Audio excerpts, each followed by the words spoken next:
하나님의 말씀은 마태복음 27장 51절부터 54절입니다. 이에 성소 휘장이 위로부터 아래까지 찢어져 둘이 되고 땅이 진동하며 바위가 터지고 무덤들이 열리며 자던 성도의 몸이 많이 일어나되 예수의 부활 후에 그들이 무덤에서 나와서 거룩한 성에 들어가 많은 사람에게 보이니라. 백부장과 및 함께 예수를 지키던 자들이 지진과 그 일어난 일들을 보고 심히 두려워하여 이르되 이는 진실로 하나님의 아들이었도다 하더라. 아멘. 하나님은 예수가 하나님의 아들이라고 친히 증언하신 분이십니다. 마태복음 3장을 통해서 예수께서 침례 요한에게 침례를 받기 위해서 요단강에서 물에서 올라오실 후에 하나님 아버지는 저는 내 사랑하는 아들이요 내 기뻐하는 자라고 이렇게 친히 증언하셨고, 그리고 베드로, 야고보, 요한 세 제자만 변화 산상에 데리고 올라가서 그때 하나님 아버지께서 친히 그들에게 이는 내 사랑하는 아들이요 이렇게 말씀을 하시면서 너희는 저의 말을 들으라 이렇게 말씀을 하셨습니다. 성경은 구약과 신약, 이 성경 전체가 예수가 하나님이고 하나님의 아들이라고 하는 것을 말씀하고 있습니다. 그런데 특별히 신약에서 하나님 아버지가 직접 예수에 대해서 증언한 예수가 하나님이고 하나님의 아들이라고 하는 이 사실은 우리 성도님들이 성경을 다 믿어야 되지만은 하나님 아버지가 직접 소리를 들려주면서까지 말씀하신 예수의 그 신분, 하나님의 아들이라고 하는 것은 확실하게 믿으시기 바랍니다. 이거는 바울이 말한 것도 아니고 11 사도들이 말한 것도 아니고 영감 있고 신령한 선지자들이 말한 것이 아니라 하나님 아버지가 직접 2번이나 말씀하신 예수에 관한 말씀이에요. 하나님의 아들이라고 하는 친히 말씀을 하셨으면 이것은 정말 믿어야 됩니다. 우리 성도님들이.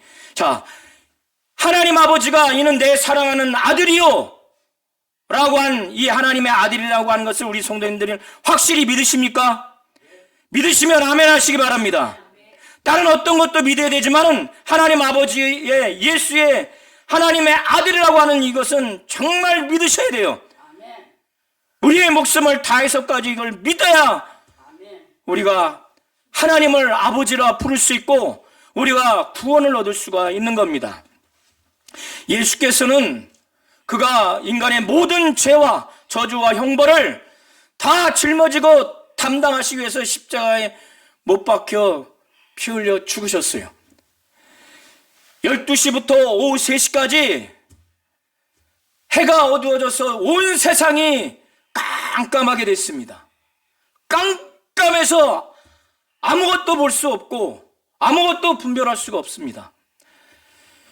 하나님 아버지께서 예수가 죽는 그 순간과 예수가 부활하는 그 순간에 세상에 인간들에게 아주 초자연적인 현상, 오늘 백부장과 이 지키던 군병들이 심히 두려워할 만큼, 이 당시에 로마 군병들은 전 세계에서 악명 높은 아주 용맹스러운 군사들입니다. 그런데 예수가 죽음으로 인해서, 그가 부활함으로 인해서 그것을 지키던 병사들, 그를 보던 병사들이 순간 심히 두려웠어요. 거의 예수의 부활을 목격한 그 경비병들은 죽은 것처럼 기절을 해버렸습니다. 하나님이 그의 아들 예수가 죽는 순간, 또 부활한 순간 사람의 죽음이 아니라 그의 아들의 죽음이기 때문에 초자연적인 형상들을 일으킨 겁니다.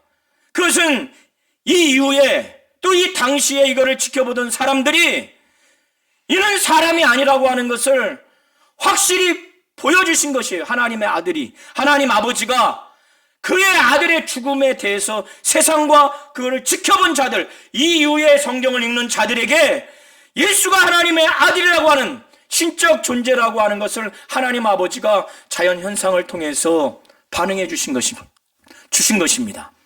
3시간 동안 해가 빛을 잃어서 온 세상이 어두웠어요. 어떤 사람의 죽음의 순간 이런 현상이 어디 있습니까? 그리고 휘장이 쫙 위로부터 갈라져서 2개가 되어버렸습니다. 이 휘장은 어마어마하게 큰 거예요.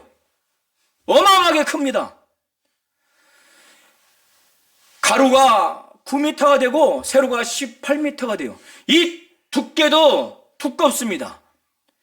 그 예수가 죽는 순간 사람이라면 아래부터 찢겠지만은 위로부터 순간에 쭉 쪼개졌어요. 하나님이 그렇게 하신 거예요. 그게 무슨 의미냐? 유대인들은 하나님을 제사하는, 예배하는 성전 제도가 있어요. 그 성전에서 유대인들은 죄를 지면은 동물을 가지고 와서 제사장들이 그것을 피를 흘리고 각을 떼어서 그 피로 말미암아 그들의 죄를 사할 수 있도록 허락해 준 하나님이 그런 제도를 만든 겁니다. 성전에는 3 영역이 있는데 성전 뜰이 있고 그 다음에 성소, 그 다음에 지성소가 있습니다. 성전 안에는 휘장이 2개가 있는데 성전 뜰과 성소를 구분하는 휘장이 있고 성소와 지성소를 구분하는 또 휘장이 있습니다. 여기서의 성전 안에 있는 이 휘장이 찢어졌다고 하는 것은 성소와 지성소를 구분하는 그 휘장이 찢어진 것으로 보여집니다. 이 성전의 뜰은 누구나 들어갈 수가 있어요, 유대인이면. 그러나 성소에는 제사장들만 들어갑니다. 그러나 지성소는 제사장들도 들어갈 수가 없어요. 대제사장만, 그것도 1년에 한 번 짐승의 피로 인해서 백성들의 죄를 사하게 하기 위해서 지성소에 들어갑니다. 이 지성소는 유대인들에게 있어서 하나님이 임재하시는 곳이에요. 그래서 아무나 들어갈 수가 없어요. 대제사장이라 할지라도 자기가 죄가 있는 상태에서 지성소에 들어가면 죽습니다. 그래서 대제사장이 일반 백성들이 하나님이 거하시는 지성소에 들어갈 수 없기 때문에 대신해서 대제사장이 1년에 한 번 들어가는 겁니다. 그래서 들어가서 나온 다음에 백성의 죄가 사해졌다고 하는 것을 백성들에게 공포하는 겁니다. 그것이 바로 지성소인데 휘장을 하나님이 찢었다고 하는 것은 휘장이 찢어지면 어떻게 됩니까? 유대인들이 하나님께 제사하고 하나님께 예배하는 성전 제사 제도가 더 이상 의미가 없다는 거예요. 하나님이 그걸 폐기했다는 거예요. 그리고 더 나아가서 인간의 대제사장이 들어가서 1년에 한 번씩 백성들의 죄를 사하게 하기 위해서 들어간 것인데 대제사장만 그것도 1년에 한 번, 매일 들어갈 수도 없고 백성도 들어갈 수 없고 대제사장만. 그런데 그곳을 쭉 찢었다는 것은, 예수가 죽은 다음에 휘장이 찢었다는 것은 예수로 말미암아 하나님을 만날 수 있는 그 지성소, 바로 저 하늘나라를 예수로 말미암아 누구든지 예수만 믿으면 하나님께 나아갈 수 있다는 거예요. 하나님의 나라에 들어갈 수 있다는 거예요. 이 땅의 성전 안의 지성소는 하나의 비유입니다. 지성소의 실상은 바로 저 하늘이에요. 하나님이 계신 곳이 유대인에게 있어서는 이 땅의 성전 안의 지성소였다면은 하나님이 거하시는 진정한 지성소는 영원한 하늘이에요. 그 지성소에 예수께서 죽으시고 부활하신 다음에 하나님 보좌 우편에 들어가신 것입니다. 그래서 우리를 위해서 보좌 우편에서 간구하시는 대제사장으로서 우리가 이 땅에서 어떤 죄를 졌다 할지라도 예수가 하나님이고 하나님의 아들이라고 하는 그 신분에 대한 믿음, 그가 우리의 죄를 짊어지시고 우리의 저주와 형벌을 다 담당하셨다고 하는 그의 공로와 그의 공적 사역을 다 믿기만 한다면 누구든지 하나님께 나갈 수 있고 지성소의 참 실상인 하늘나라에 들어갈 수 있다는 것을 말해주는 겁니다. 그리고 난 다음에 하나님은 이 당시에 온 땅에, 이 유대 땅에 정말 지진이 일어나게 했어요. 땅이 막 진동했습니다. 그리고 바위가 막 터졌어요. 우리 성도님들이 이 당시에 현장에 있다고 생각을 해보십시오. 3시간 동안 예수가 돌아가셨는데, 죽으셨는데 하늘이 3시간 동안 깜깜해요. 땅이 진동해, 지진이 일어난 거예요. 바위가 쪼개질 정도가 아니라 막 터져버렸어요. 우리 성도님들이 2가지를 느낄 거예요. 지금 백부장과 그 지키던 자들, 지키던 병사들이 약 한 100여 명 정도 되는데, 백부장이니까 군사 100명을 거느리는 리더입니다. 이들이 이 광경을 보고 지진과 그 된 일들을 봤어요. 그 된 일을 보면서 심히 두려워했어요. 지진 현장에 있으면 극도의 공포가 일어납니다. 극도의 공포가 일어나요. 보통의 지진이 아니라 바위가 터질 정도면은 극한의 그 공포를 느껴요. 육체적인 공포. 그리고 또 하나는 이 백부장과 경비병들이 십자가에 못 박혀 사형당하는 그 죄인들의 죽음을 한두 번 받겠습니까? 그런데 앞선 사형당한 사람들에게서는 전혀 일어나지 않는 현상이 일어난 거예요. 온 하늘이 깜깜해서 한치 앞도 보이지 않는 그런 현상과 온 땅이 진동하는 지진이 일어나고 바위가 터져나가는 이런 상황을 보면서 이 사람은 사람이 아닌 것 같다. 신적 존재다. 이렇게 그들이 영적인 그 공포감, 그리고 육적인 공포감, 자기들도 지금 죽겠다. 제가 과거에 지진의 미동을 제 방에서 자다가 느꼈는데 정말 두려웠습니다. 그런데 지진의 미동, 그 파동만 느껴도 그 정도인데 바위가 터질 정도고 온 땅이 진동할 정도고, 그것도 깜깜한 상태에서 육체적인 공포가 느껴지고 영적인 공포가 느껴지는 겁니다. 그리고 무덤들이 많이 있었는데 무덤들이 확 열리면서 그 죽은 자들이 거기에서 일어나는 거예요. 지금 52절을 보시기 바랍니다. 그 내용이에요. 이 자들이 예수가 부활한 다음에 그들이 무덤에서 나와서 살아났다고 하는 것을 그 예루살렘 성에 들어가서 많은 사람들에게 보인 거예요. 이런 모든 것들을 백부장과 그 지키던 군병들이 보면서 심히 두려워서 말하기를, 하나님께 먼저 영광을 돌리면서 이는 참 의인이다. 이는 의인이다. 그리고 이는 진실로 하나님의 아들이다. 고백을 합니다.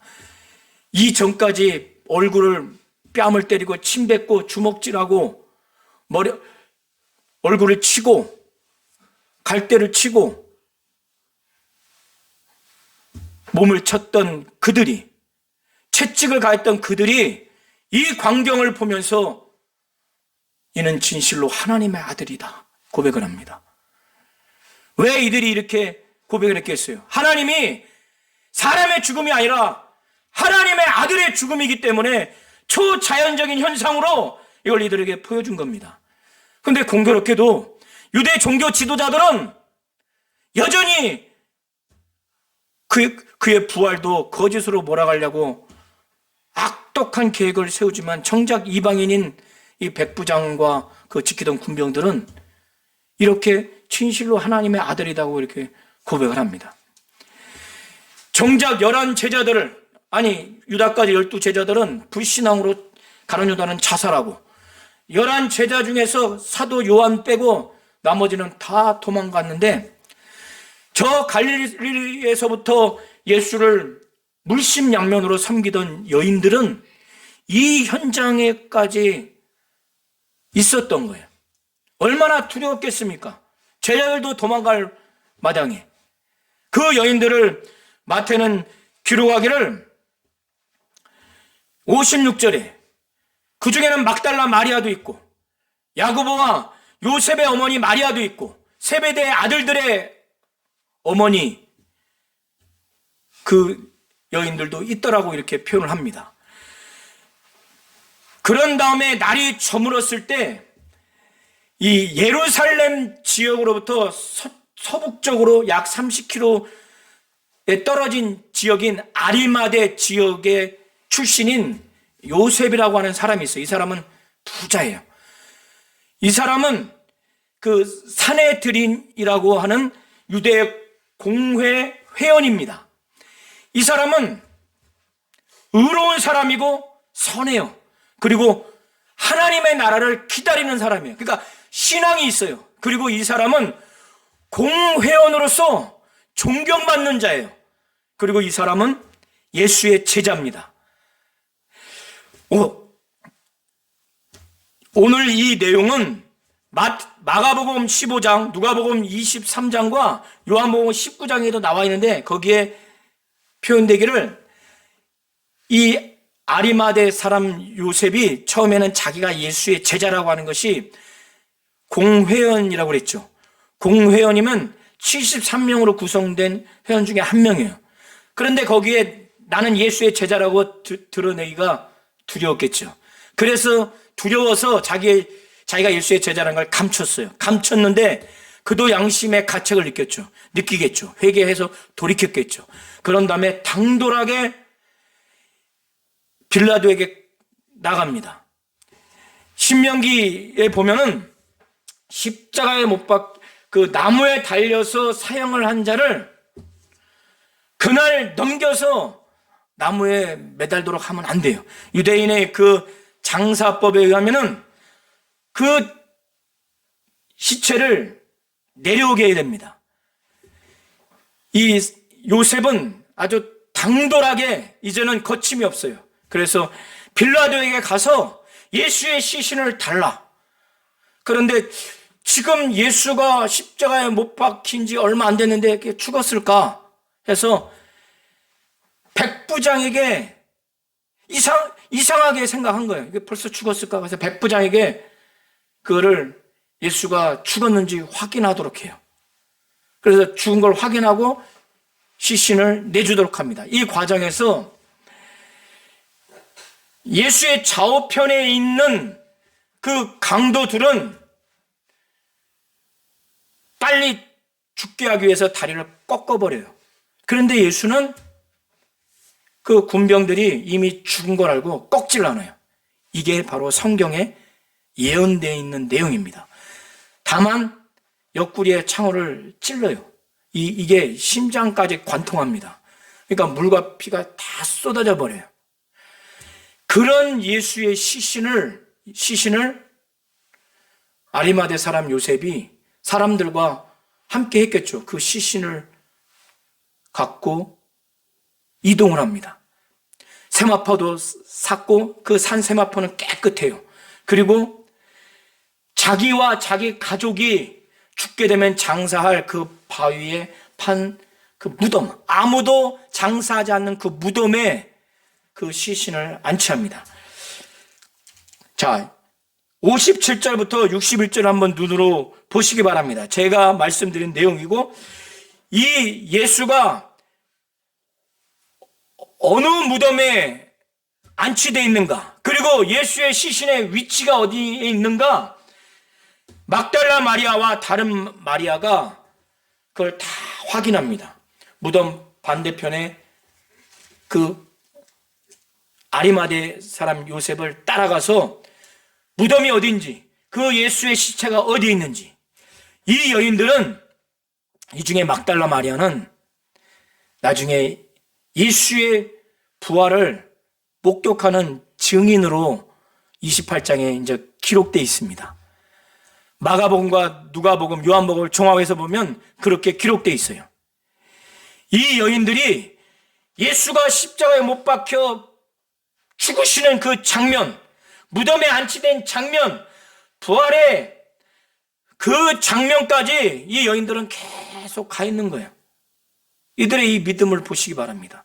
아리마대 사람 요셉의 믿음을 보시기 바랍니다.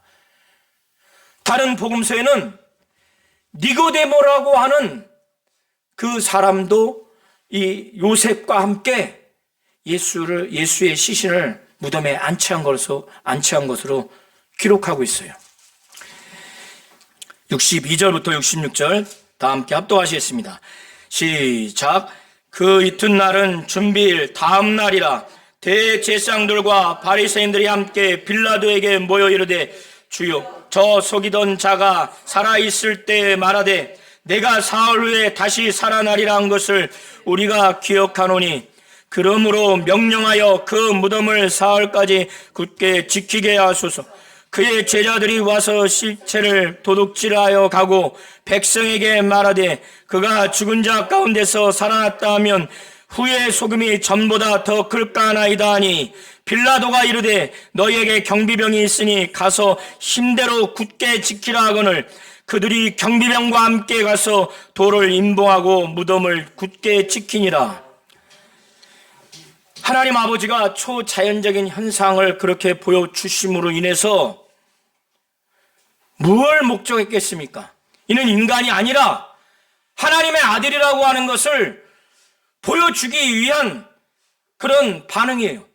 예수가 부활한 다음에도 하늘에서 천사가 내려오고 막 지진이 일어나는 그런 것도 마찬가지입니다. 하나님의 아들이 부활하셨다고 하는 것을 나타내 주는 겁니다.